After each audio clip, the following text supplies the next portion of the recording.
Khotman Khabaret, la deuxième colonne vers le bas. Ken Yaakov Avinu Amar Avdecha Sheva Shanim Berachel. C'est pour ça que Yaakov Avinu, Yaakov il a dit à Lavan, je vais te servir, je vais travailler pour toi 7 ans pour Rachel. Qui Rachel Isha Yirat Hashem Prinat Emuna, parce que Rachel c'est la femme qui craint Hashem, c'est la Emuna. Prinat Tikkun Abrit, qui est Tikkun Abrit, réparation de l'alliance. Sheni Godel Abgamim Shaya Az Baolam. Le monde il était tellement obscur. Yaakov Yechol Izkot Levarer Haemuna Bishlemut. Il ne pouvait, Yaakov, arriver à faire les tris dans la Emuna de ce qu'il devait faire. Ki im Besheva Shanim. Il lui fallait 7 ans pour le faire. Shem Prinat Shemitah, Prinat Shabbat, qui sont l'année le principe de la Shemitah en Eretz Israël, de l'année de la Jachère, de cette année. Prinat Shabbat, Mosh Katou Bezoar Kadosh, Sheva Shanim em Prinat Shemitah Ain Sham. Comme c'est écrit dans le Zohar, que les 7 ans qu'il a travaillé Yaakov pour Rachel, c'est le principe de la Shemitah. Al-Ken Mahmat She Bepishtan Ne'echaz Beyoter B'gam HaKesufim Ra'im.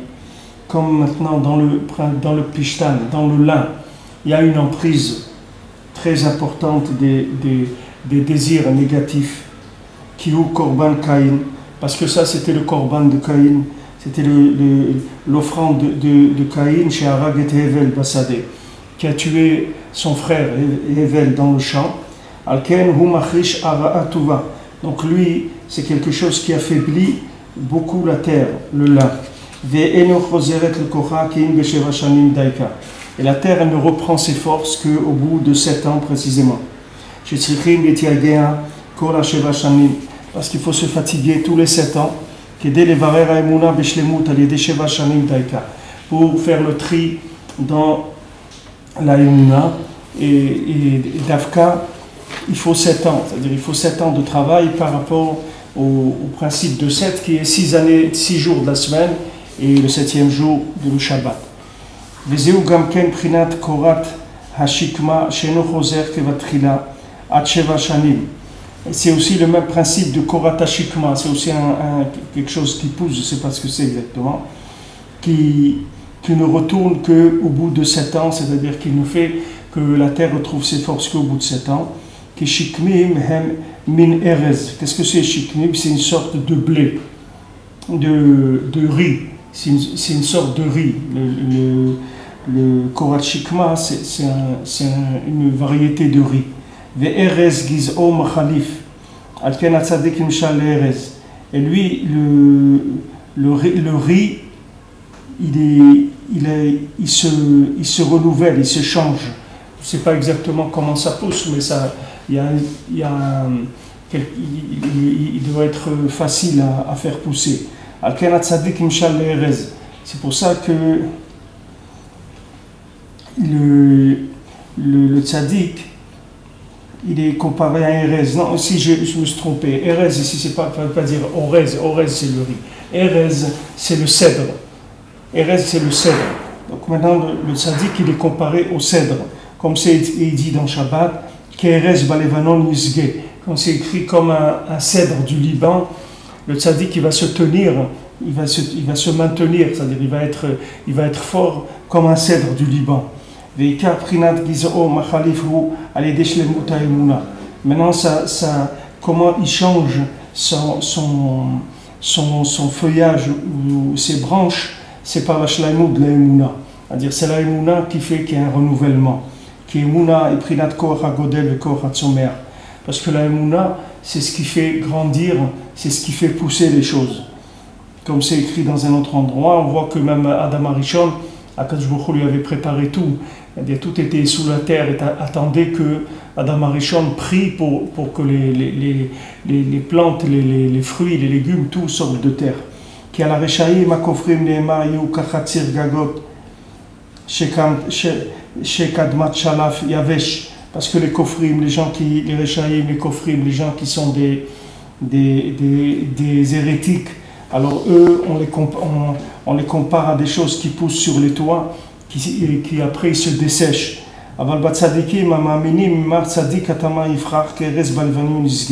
Mais les tzadikim qui croient en Hachem, alors sur eux il est dit tzadik atama ifrar, c'est-à-dire c'est un tzadik comme une date, il va fleurir, et comme un cèdre du Liban, il va se maintenir. Avalikar prinat giz'o machalif ou alidé sheva shanim shebaen hikar be'ura imuna b'shlemu. Maintenant, le quart du renouvellement de cet arbre, il se fait par 7 ans, 7 années, que pendant ces 7 années, la Emouna, elle se trie.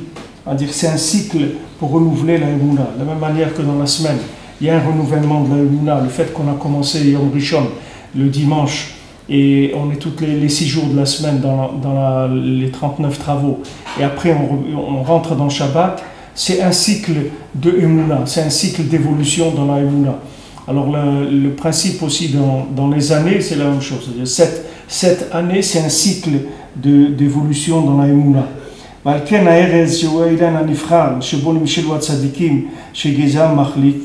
Maintenant, le cèdre, qui est l'arbre le plus bel arbre, c'est-à-dire l'arbre le plus choisi qui existe, c'est-à-dire celui qui est le préféré, que les tzadikim, on les compare à cet arbre-là, au cèdre, parce que eux, ils se renouvellent. Donc lui, il ne retrouve l'état qu'il avait au début qu'au bout de 7 ans. Il a des cycles de 7 ans. Chez Bahem, Berura Emouna Beshlemut, que maintenant, pendant ces 7 ans-là, il va y avoir un tri de la Emouna Beshlemut. Donc lui aussi, son cycle, comme il pousse cet arbre-là, c'est 7 ans qu'il met pour retrouver l'état où il était au départ. Donc c'est ça qui va faire que l'arbre il va se renouveler, il va revenir comme il était avant. C'est pour ça que quelqu'un qui s'engage à prendre un champ pour moins de 7 ans, il ne faut pas qu'il plante du lin.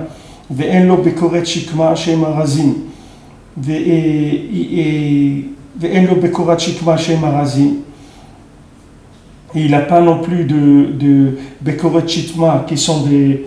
Bekoret Chitma, c'est cet arbre-là qui est du cèdre, qui même comme chez Tsekhin Berur, Vetikun Beyoter, Tsekhin Sheva Shanim. Parce que les endroits où il faut des tris et des réparations, alors il faut 7 ans. Shevahem Berur Haemuna Beshlemut, que dans ces 7 ans-là, il y a un Berur de la Haemuna Beshlemut, c'est-à-dire que maintenant, pourquoi 7 ans ça fait un Berur dans la Haemuna? Parce que 7 ans, ça va faire un renouvellement. C'est un cycle de renouvellement. Comme c'est le cycle de la création, alors c'est un cycle de renouvellement. Par exemple, si quelqu'un il a mangé quelque chose qui n'est pas cachère, ça va mettre 7 ans pour sortir de son corps.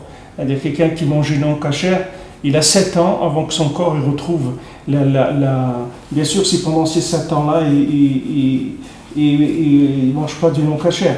C'est-à-dire si quelqu'un il s'arrête de manger du non cachère, il fait attention à partir de maintenant, alors il a 7 ans avant que son corps il soit renouvelé.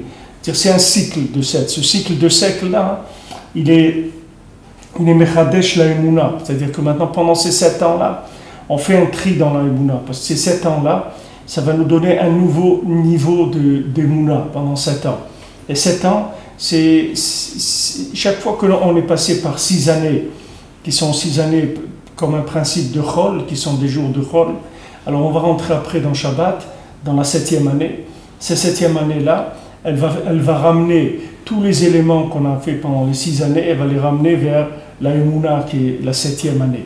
Il y a des gens même dans Eretz Israël qui sont makpid, qu'ils ne travaillent pas pendant la c'est pas même si ce n'est pas des agriculteurs. Il y a des gens pendant l'année de la Shemitah, la 7e année, ils ne travaillent pas. C'est-à-dire ils font une année que d'étudier, de prier. Ils arrêtent toute activité. Comme les gens ils disent une année shabbatique, quelqu'un il a pris une année shabbatique. Alors ici, il y a des gens en Eretz Israël qui travaillent pendant 6 ans, mais la 7e année, ils ne travaillent pas. L'année de la Shemitah, ils ne travaillent pas. Pourquoi? Parce que c'est une année de birour dans la Emouna. C'est-à-dire que maintenant, comme le Shabbat, on va ramener tout ce qu'on a fait pendant la semaine. Et comme on voit les repas qu'on fait Shabbat, c'est avec ce qu'on a travaillé dans la semaine.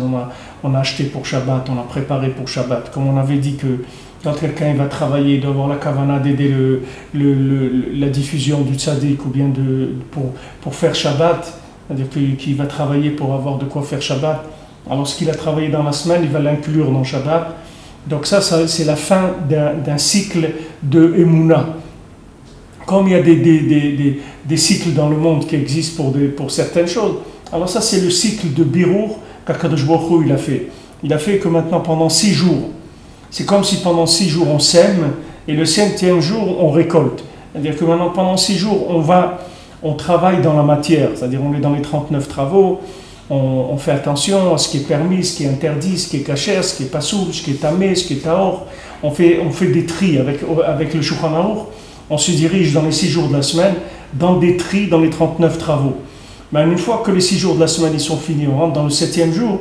Le 7e jour, c'est un jour de repos, mais c'est pas un jour de repos.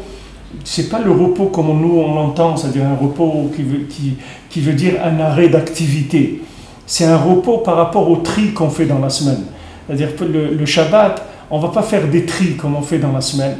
Mais qu'est-ce qu'on va faire le Shabbat? Imtashid mi Shabbat raglecha. On va faire monter tous les éléments qu'on a triés pendant le Shabbat. On va les élever, on va les faire monter pendant la semaine. Tous les éléments qu'on a triés pendant la semaine, on va les élever le Shabbat. Par exemple, c'est comme si quelqu'un il a un panier ou il est en train il cueille des choses il passe dans un champ, il cueille des fruits, il met dans un panier, il cueille des fruits, il met dans un panier.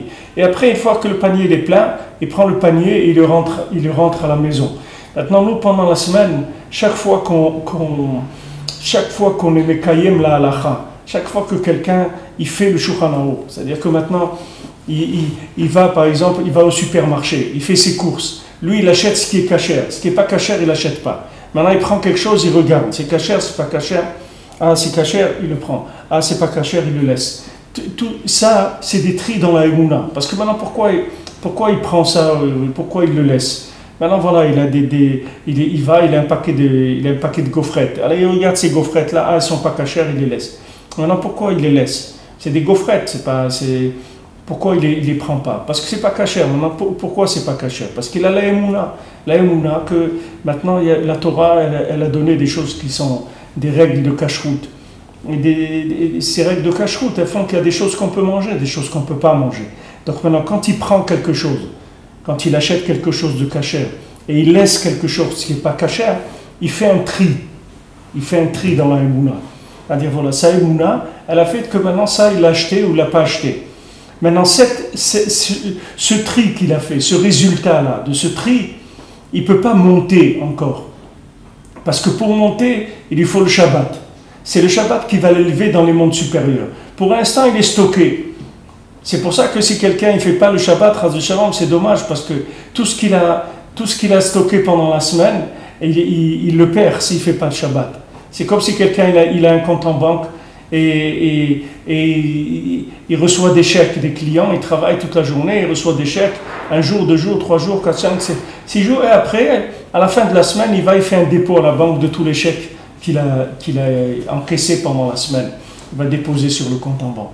Maintenant si cette personne ne dépose pas sur le compte en banque, elle les jette à la fin de la semaine, il dit bon, ça y est, maintenant j'ai fini la semaine, j'ai plus besoin de tout ça, il jette tous les chèques à la poubelle. Donc maintenant, à quoi ça sert tout ce qu'il a travaillé dans la semaine? C'est-à-dire, il y a besoin d'élever maintenant tous les éléments de Emouna qu'on a triés pendant la semaine, on a besoin de les élever. C'est ça le principe de 7 dont il parle ici. On va dire pendant 6 jours, on prend, on laisse, on prend, on laisse, on prend, on laisse. Mais on n'élève pas dans les mondes supérieurs. Le Shabbat, c'est l'élévation de tous les éléments dans les mondes supérieurs. Donc le Shabbat, c'est un jour de repos par rapport au tri des 6 jours de la semaine. C'est pour ça qu'on l'appelle repos. On l'appelle repos par rapport au tri qu'on fait dans la semaine. Mais par rapport au Shabbat lui-même, ce n'est pas un jour de repos du tout. C'est un jour de travail immense. Comme elle dit Anaël, c'est un jour de travail immense en Dieu, le Shabbat. Le Shabbat, c'est un travail. Qu'est-ce qu'on fait? Au lieu de travailler maintenant, qu'on prend ou on laisse, ça c'est le travail de la semaine, le Shabbat, on fait monter les choses. C'est-à-dire le travail, c'est le Shabbat, le travail du Shabbat, c'est l'élévation des éléments. C'est ça le travail du Shabbat. Tandis que dans la semaine, on prend et on laisse. C'est un tri de oui, non. Comme on dit Tamé Tahor, Kasher Pasoul, Mutar Assoul. Il y a six Sidré Mishnah qui sont la halakha, qui nous permettent de faire les tris. Donc ces tris, on les a fait pendant la semaine. Maintenant, tout ce qu'on a récolté de notre semaine de tri par notre Emouna, maintenant ça, il faut l'élever dans l'Olam Haemet. Il faut le faire monter dans les mondes supérieurs. Alors maintenant, le Shabbat, il vient. Shabbat, Vainafash, tac, on fait monter tous les éléments qu'on a pris pendant la semaine. Ils vont s'élever le Shabbat. Alors la Lamed Dalet, il dit Rabbi Nathan, Al-Ken Ratza Yitzchak, Levarech et Esav, Al-Ede Sheyetze Asadeh, Ve'avilu Matamim Nechol. Maintenant, c'est pour ça que Yitzchak voulait faire la bracha à Esav. Parce que comme Esav, c'est un homme des champs, alors il dit, tu vas aller dans les champs, tu vas m'amener des choses, et que moi je vais manger, et moi je vais les élever. C'est-à-dire comme quelqu'un, pendant la semaine, il achète, il fait le marché, il achète des choses, etc.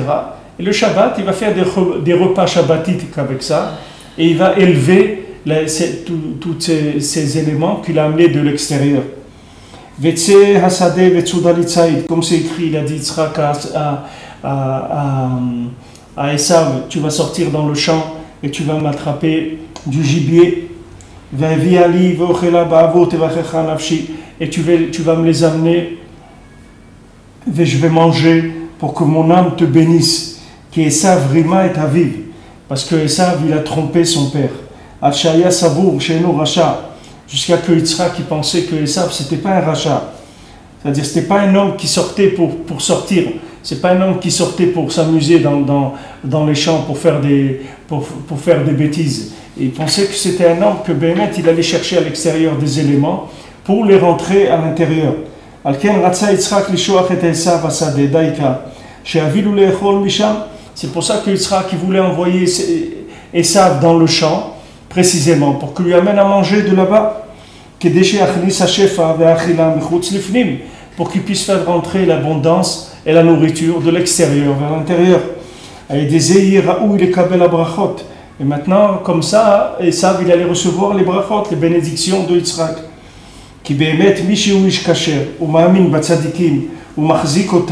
Parce que celui que Béhémet c'est un homme caché, il a confiance dans les tzadikim.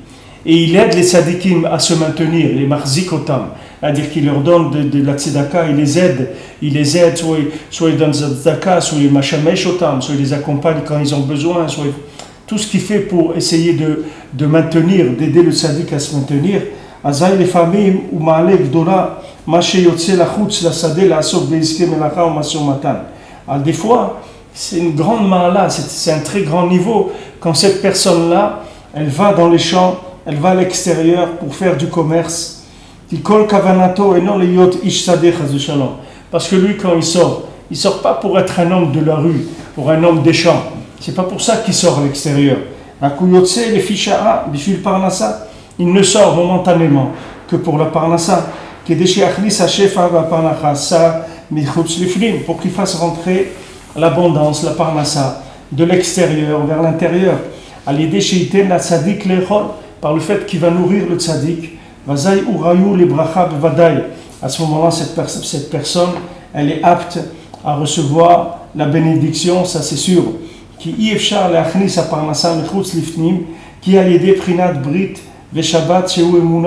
Parce qu'on ne peut faire rentrer les éléments de l'extérieur vers l'intérieur que par l'alliance, que par la emuna. Et la emuna, c'est la racine, la source de toutes les bénédictions. Chez Mashlim Kol Abrachot, que elle va compléter toutes les bénédictions, comme c'est écrit là-bas dans la Torah 31.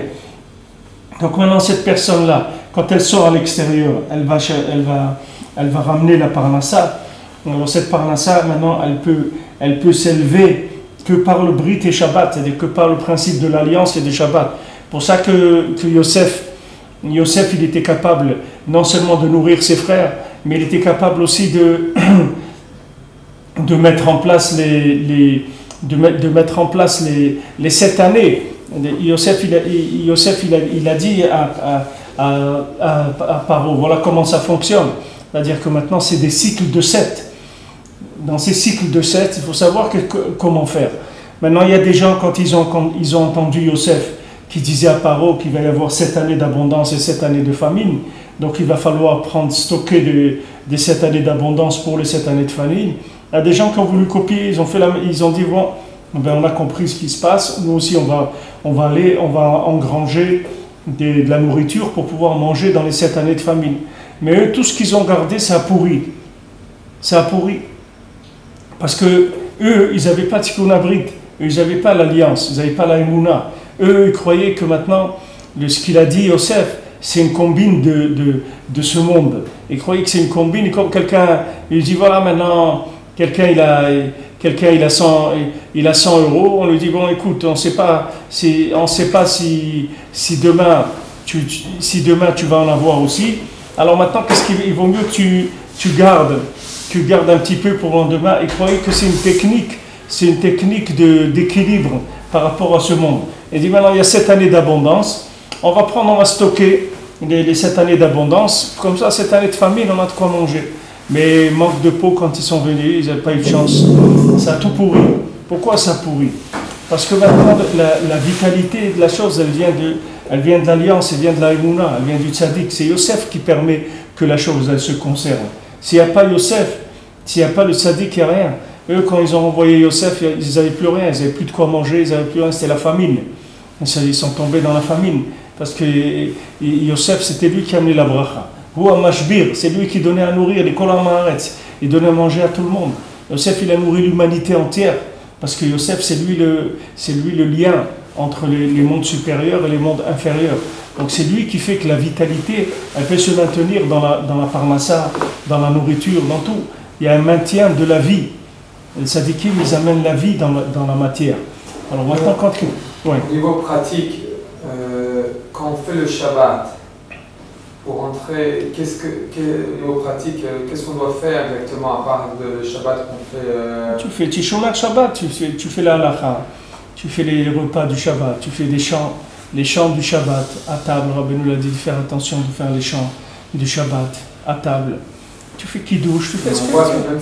Ok, il doit peut-être y avoir encore une plus grande chose qui nous donne cette émouna là, en gardant Shabbat. On voit, il y a des gens qui peuvent garder Shabbat et puis après le lendemain ils retombent dans la jungle de croire que c'est tout et par rapport à leur cerveau, s'ils vont dire comme ça, ouais, mais il y a un progrès, il y a toujours un petit progrès. Quel est le secret de puiser le Shabbat qui va nous donner cette force que pendant la semaine on va pouvoir vivre cette émouna comme ça? Mais ça dépend combien tu t'imprègnes du Shabbat, c'est-à-dire il faut que tu t'imprègnes, tu rentres dedans, tu le vives, c'est-à-dire que tu fasses le maximum d'efforts pour t'en imprégner, comme si quelqu'un il va quelque part et il rentre dans une parfumerie. Alors maintenant on dit que quelqu'un qui rentre dans une parfumerie, quand il sort, alors il s'est parfumé. Alors maintenant il y a quelqu'un qui rentre, qui s'est parfumé parce qu'il y a des parfums dans la parfumerie. Il y a celui qui s'est parfumé parce qu'il a acheté un parfum et il s'est parfumé Vamash. C'est-à-dire maintenant tu peux rentrer dans Shabbat comme un visiteur, ou tu peux rentrer dans Shabbat comme un travailleur, c'est-à-dire comme un homme qui sait que maintenant ce jour-là, c'est un jour où tu peux augmenter ta conscience énormément. Donc ce jour-là, tu vas travailler, tu vas faire grandir ta conscience, et cette conscience-là, après, elle va tenir pendant la semaine à un certain niveau. Il y a aussi le Melavé Malka, je vous ai dit plusieurs fois que le 4e repas du Shabbat, il est fait pour accompagner, pour amener l'énergie du Shabbat dans la semaine. Ça, c'est de la technique déjà. Quelqu'un maintenant qui a accumulé de l'énergie pendant Shabbat, de l'énergie divine, de l'énergie du Olam Haba, pour amener cette énergie dans la semaine, il faut qu'il fasse le 4e repas de Shabbat. Le 4e repas de Shabbat, c'est David Ameler. Avec ça, il va amener dans la semaine la Gdusha du Shabbat qu'il a pu prendre Shabbat. Et le Shabbat, c'est un jour de travail. C'est un jour où on travaille. C'est un travail... Un travail de te charger en Emouna, en Chidushé Torah. Rabbeinu dit qu'il faut être Mechadesh dans la Torah, Shabbat.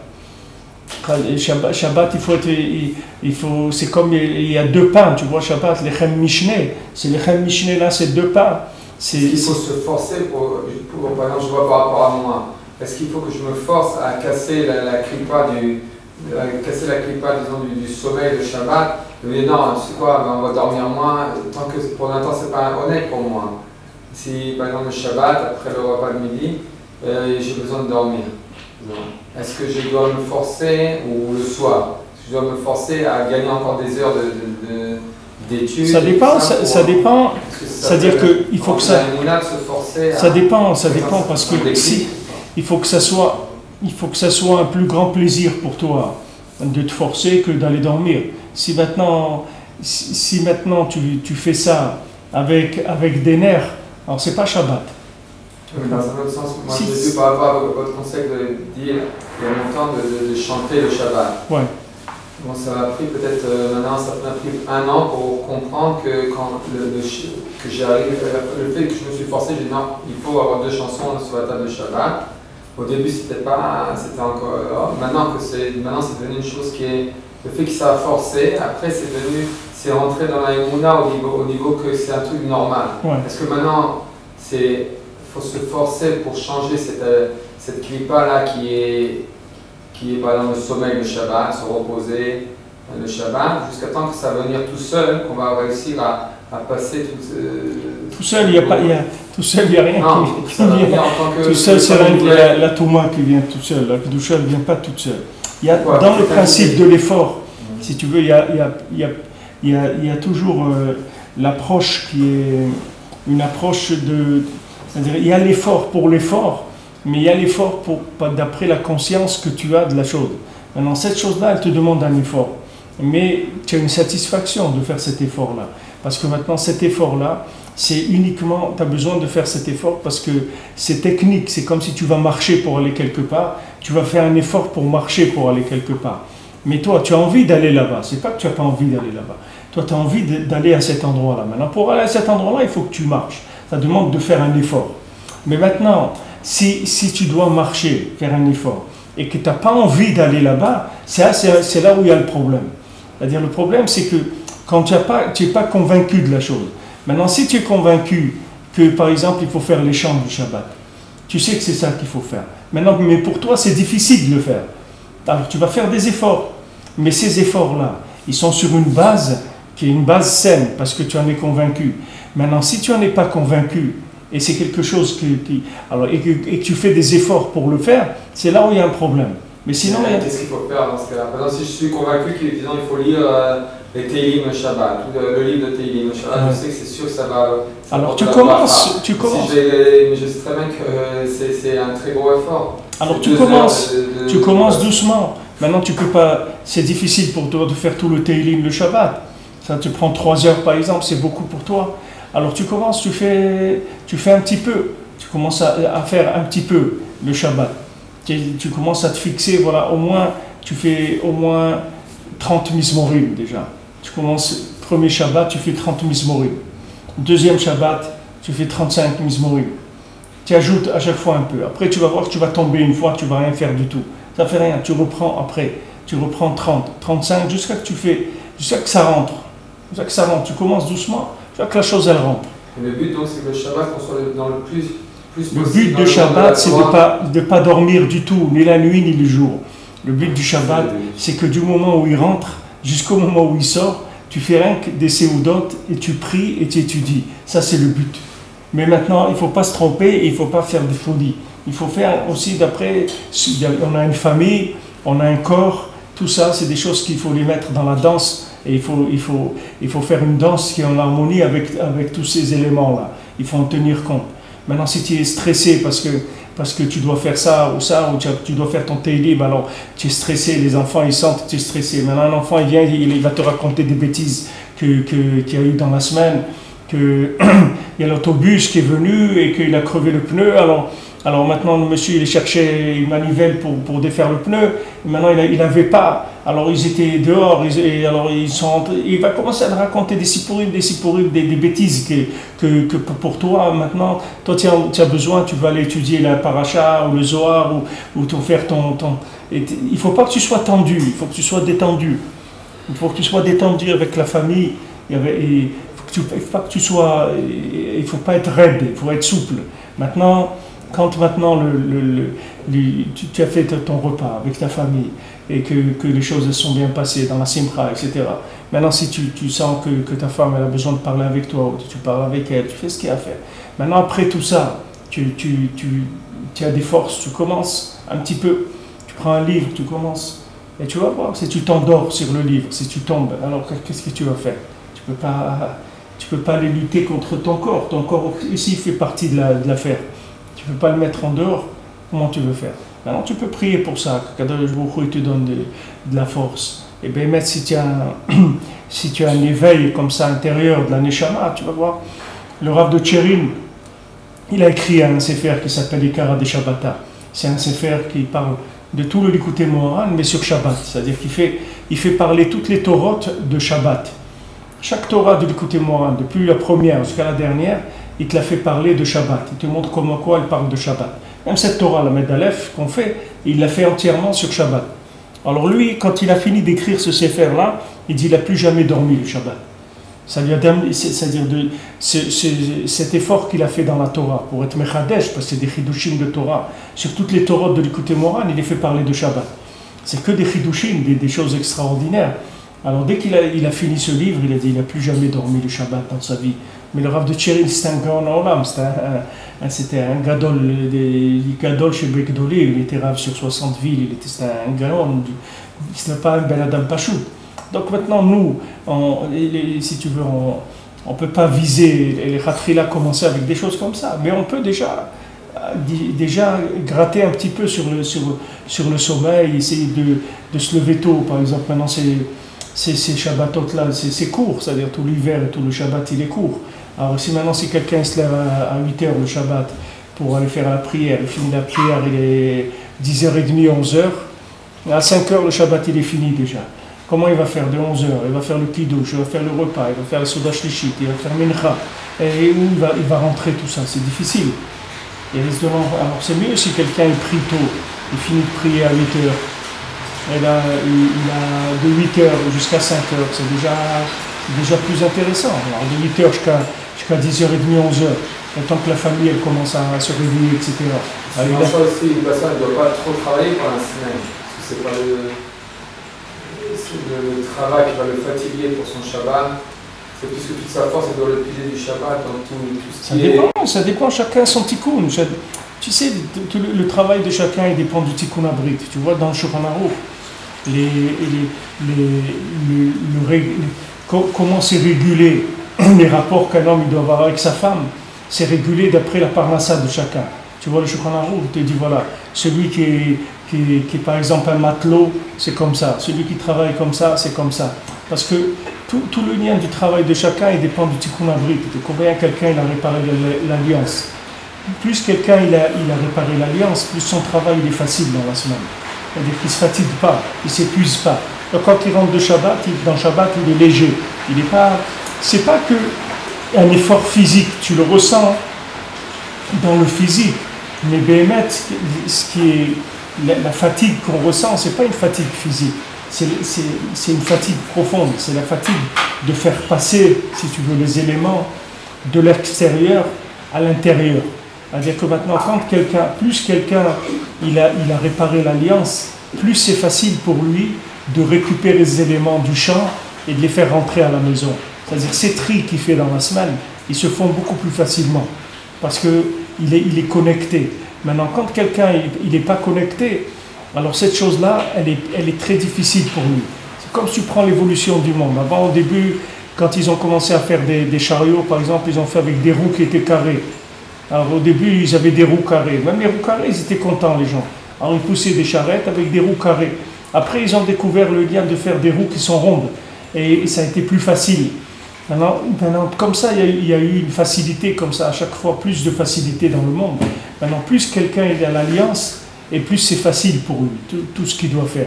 Mais qu'est-ce que ça veut dire facile? Ça veut dire que de faire rentrer les éléments qui se trouvent dehors à l'intérieur, ça va lui prendre moins d'efforts. Donc quand il rentre dans Shabbat, il est plus léger, si tu veux. Il n'a pas été épuisé par le passage d'un côté à un autre.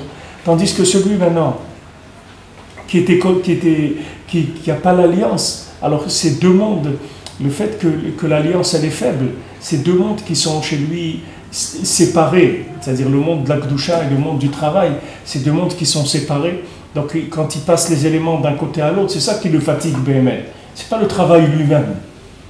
Le même travail, il peut être fatigant ou pas fatigant. Tout dépend de l'individu, de son niveau d'alliance. C'est ça qui fait que ça va être plus ou moins fatigant. Mais c'est sûr que dans la semaine, la personne, elle doit pas dépasser la rigiloute, c'est-à-dire travailler 6 heures, 7 heures, maximum 8 heures par jour. Et après, il a 16 heures. Il a 16 heures pour faire... il fait comme le Rambam dit, les 3-8, il a 8 heures pour travailler. Et il a 8 heures pour étudier, pour prier. Et il a 8 heures pour manger et dormir. Il fait les 3-8. C'est l'air du Rambam. Alors c'est pour ça que quelqu'un, normalement n'importe qui travaille, il doit étudier et prier 8 heures par jour. Il enlève les tfilotes. Les tfilotes, disons, de shachrit, ça lui prend, avec les déplacements et tout, 1h30. Disons une demi-heure, une demi-heure à vite, ça fait 2h30. Il lui reste encore 5h30 qu'il peut étudier, il peut prier pendant 5h30. N'importe qui, en disant il a des trucs un peu à droite, mais au moins 4 heures par jour, quelqu'un peut fixer pour son étude, que ce soit dans le jour ou dans la nuit. Il a 4 heures qu'il peut attraper. Alors au moins Shabbat, au moins ces 4 heures-là, qui les attrape Shabbat, qui les prennent un petit peu sur le sommeil, qui prennent mais tout ça, ça dépend d'une vitalité intérieure. C'est-à-dire, si tu n'as pas de vitalité intérieure, tu ne sais pas avec que des efforts que tu vas arriver à faire ça. Il faut une vitalité, il faut une lumière à l'intérieur pour arriver à s'engager là-dedans. Pour arriver à faire des efforts le Shabbat, il faut avoir une lumière intérieure, il faut avoir un supplément d'âme, il faut avoir une âme supplémentaire. Sinon, tu ne peux pas. Sinon, le Shabbat, tu vas être plus fatigué que la semaine. La plupart des gens, ils sont beaucoup plus fatigués le Shabbat que dans la semaine. Dans la semaine, ils ne font pas la sieste, ils ne font pas 2 heures de sieste. Tu vois, Shabbat, il va faire 2 heures de sieste. Makara. Shabbat, tu ne travailles pas. Pourquoi tu fais 2 heures de sieste? La semaine, tu travailles, tu fais pas de... Il dit non, mais Shabbat, je me repose. Mais ce n'est pas ça le repos du Shabbat. Le repos du Shabbat, c'est de charger les batteries. C'est ça le repos du Shabbat. Le repos du Shabbat, c'est de te brancher sur de l'alimentation en conscience du monde futur. C'est ça qui s'appelle repos, le Shabbat. Ce n'est pas le repos du corps. C'est pas le repos du corps, c'est pas ça que s'appelle il y a ça aussi, c'est un niveau, mais c'est un niveau très débutant si tu veux. C'est pas le Ika de Shabbat, du repos Shabbat, c'est comme quelqu'un dit, enfin, ça y est, je suis sorti du travail, des trucs, du téléphone, de toutes ces choses-là. Au Hachem, j'ai une journée où j'ai mon cœur, mon esprit, tout qui sont disponibles pour ma famille, pour la Vodat Hachem et tout. C'est une flamme et autres. C'est ça l'esprit du Shabbat. C'est pas que maintenant, ça y est, aujourd'hui je travaille pas, je vais faire des siestes, je vais dormir toute la journée parce que je travaille pas. Non, ça, c'est pas un esprit shabbatique. Pas ça l'esprit shabbatique. Donc maintenant, il faut se chercher. Il faut se chercher. Mais en tout cas, avec la tfila, avec les Retzonot, avec les Etzot de Rabbeinu, si tu fais les chants du Shabbat, comme Rabbeinu dit, tu fais Itbodedut de Shabbat, tu vas voir que tu vas arriver au bout de quelques années à Mamash, avoir un éveil intérieur, que même si tu veux dormir, tu ne pourras pas dormir. Même si tu veux, si tu dis, bon, maintenant je vais aller dormir, tu vas voir que tu ne peux pas dormir. Parce que tu as une lumière, tu as un feu à l'intérieur qui ne te laisse pas. Tu ne peux pas. Parce que si tu suis les conseils de Rabbeinu, tu vas voir que Rabbeinu, tous les conseils qu'il te donne, c'est pour te construire. Ce n'est pas des choses qu'il te donnent que tu as fait une mitzvah, voilà quelqu'un, tu lui dis, bon, allez, fais une mitzvah, fais ça. Rabbeinu, ce n'est pas qu'il te dit, quand il te dit de faire les Itbodedut, quand il te dit de faire les chants de Shabbat, quand il te dit de faire les repas de Shabbat bien, ce n'est pas des choses qui te disent, voilà, tu as fait une mitzvah.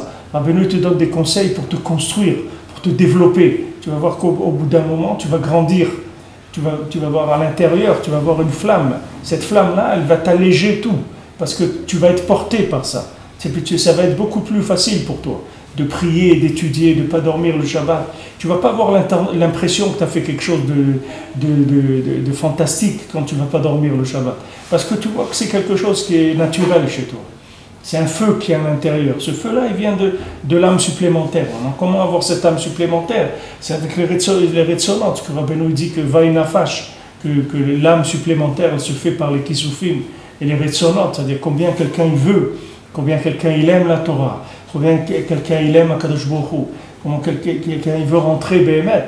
Alors ça, c'est ça qui prépare la naissance de l'âme supplémentaire. Et quand tu as une âme supplémentaire, comme il dit, mettez une publicité, mettez un tigre dans votre moteur, mettez cette publicité-là. Alors maintenant, tu mets à l'intérieur, tu mets une âme supplémentaire, tu vas te sentir beaucoup plus léger tout de suite, beaucoup plus fort par rapport à la Gdusha.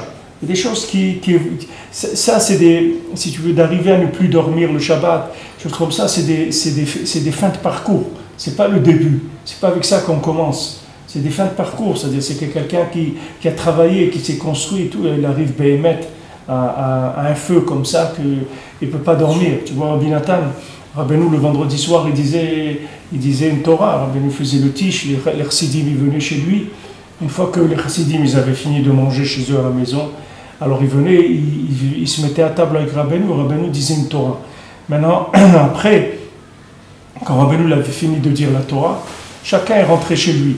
Mais Rabbi Nathan, il ne pouvait pas rentrer chez lui, parce qu'il sentait tellement le feu de la Torah en lui, qu'il allait là-bas à Breslev.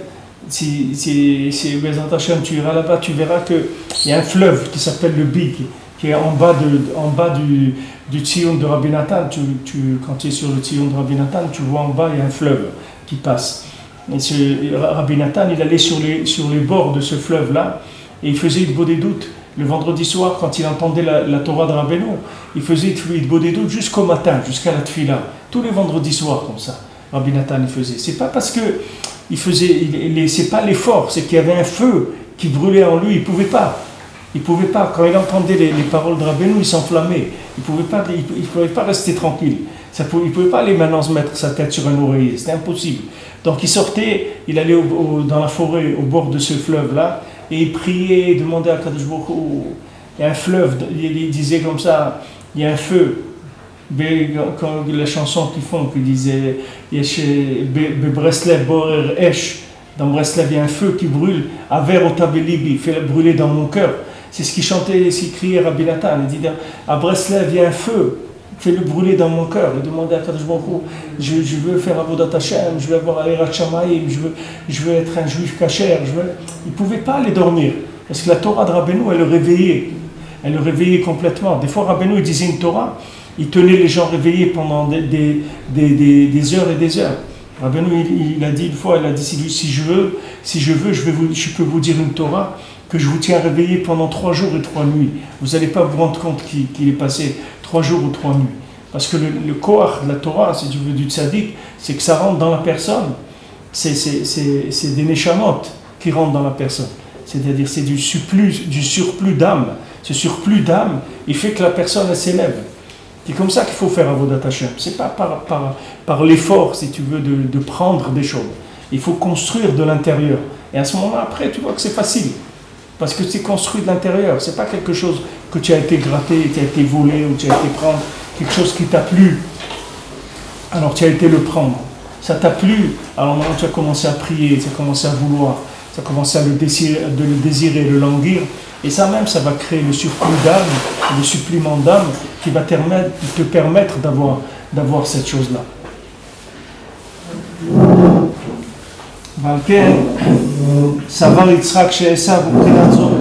Donc maintenant, lui, il pensait que Esav, il était arrivé à ça. Esav, il était arrivé à faire rentrer les éléments de l'extérieur vers l'intérieur. C'est pour ça qu'il lui a dit, sors dans le champ. Maintenant, quand tu dis à quelqu'un sors dans le champ, ça veut dire que maintenant, d'habitude, il est à l'intérieur. Maintenant, tu lui dis sors, allez, sors, sors dans le champ, va chasser un gibier et tu me l'amènes. Ça veut dire que maintenant, du moment où tu lui dis sors, tu supposes que lui, tu comprends que lui, il était à l'intérieur. Maintenant, il sera qui lui dit de sortir. C'est-à-dire, sors les fichas, sors momentanément. Et tu vas me chasser un gibier.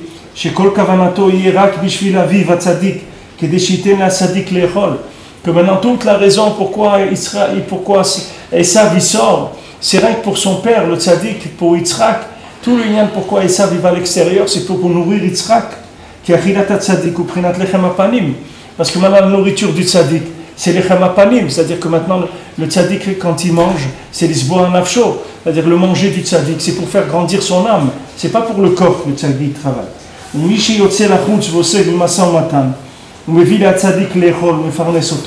Et celui qui maintenant il sort à l'extérieur et il fait du commerce, et maintenant il amène au tzaddik à manger, et mefarnes auto, et il mefarnes le tzaddik, il donne la parnassa au tzaddik. C'est sûr que heureux il est cet individu-là. Heureux il est, celui qui a le mérite d'aider Rabbeinu. Quelqu'un, il ne sait pas qu'est-ce que ça veut dire. Vous voyez dans ce film-là qu'ils ont fait du Hémet, vous voyez un homme, il a acheté 50 livres de Breslev et les a distribués. Comment ça lui a servi quand il est venu devant le tribunal dans le ciel?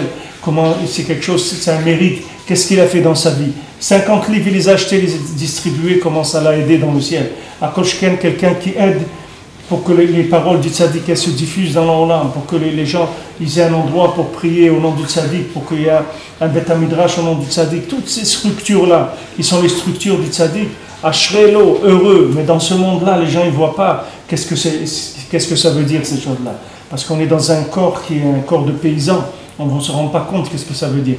Mais un jour, la personne elle va se rendre compte, elle va regretter une seule chose, c'est qu'elle n'a pas fait plus, c'est la seule chose qu'elle va regretter. Parce qu'elle va voir quelle merveille c'est. C'est pour ça que Yitzhak lui a dit, va, écoute mon fils, va dans le champ, amène-moi un gibier pour que je mange, et comme ça je vais te bénir. Pourquoi Yitzhak, il n'a pas de quoi manger à la maison? Il a besoin que Esav il aille chez... Non, mais il voulait que Esav il aille à l'extérieur, qu'il fasse cet effort-là, d'aller à l'extérieur, de ramener de l'extérieur à l'intérieur la parnassa à Yitzhak. Comme ça, il est mevarech autour. Comme ça, il lui donne la bracha. C'est pour ça qu'il dit ici, Ashrelo, celui qui amène la parnassa, la bracha au tzaddik, Ashrelo. Voilà, lui, il doit toutes les brachot, elles doivent lui revenir, parce qu'il fait ça. Parce que précisément grâce à ça, il fait rentrer l'abondance qui était à l'extérieur, qui était dans les 6 jours de la semaine, il les fait rentrer dans le Shabbat, parce que le tzaddik s'appelle Shabbat.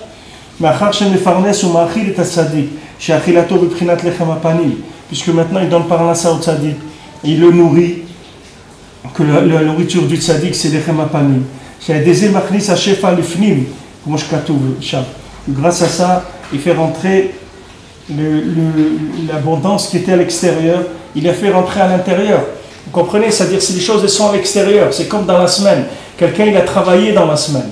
Maintenant, toute la valeur de ça, c'est comment il va le rentrer dans le Shabbat. Parce que s'il ne le rentre pas dans le Shabbat, il n'y a aucune élévation de cette chose-là. Il a tourné, il a fait des tris. Mais ces tris-là, il ne les a pas enregistrés. Ils n'ont pas été enregistrés pour monter. Il faut les élever, ces tris-là. Maintenant, tu as amené des éléments. Tu as travaillé pendant 6 jours. Tu étais à l'extérieur pour travailler. Tu as pris des éléments, tu les as ramenés. Mais maintenant, ces éléments, il faut les rentrer à la maison. Il faut les élever dans la Mahémet. Il faut que tu les élèves vers des mondes supérieurs. Si tu ne les élèves pas vers des mondes supérieurs, ça ne sert à rien si ça reste en bas. Parce que tu as fait des tris en bas. Et ces tris que tu as fait en bas, ils vont retourner là où ils sont. Parce que tu tournes dans un circuit fermé. Il faut que ce circuit des 6 jours, il soit connecté sur le Shabbat. À ce moment-là, ce que tu as fait pendant les 6 jours s'élève dans le Shabbat. Donc c'est pour ça qu'il précise bien, Rabbi Nathan, il nous a dit avant que toutes les kavanotes du Maseh Matan, il a dit de faire attention que maintenant,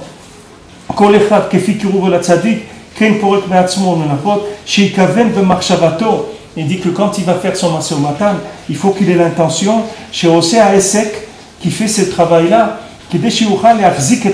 pour qu'il puisse maintenir le tzaddik, ou qu'il reçoive le Shabbat Bechavod. Voilà toute mon intention. C'est que maintenant, c'est pour donner au tzaddik et c'est pour faire Shabbat de façon honorable. C'est pour ça que je travaille. Maintenant, quand il a cette intention-là, donc il rentre dans la matière, il va prendre des éléments. Ces éléments, il les a déjà inclus dans Shabbat avec son intention.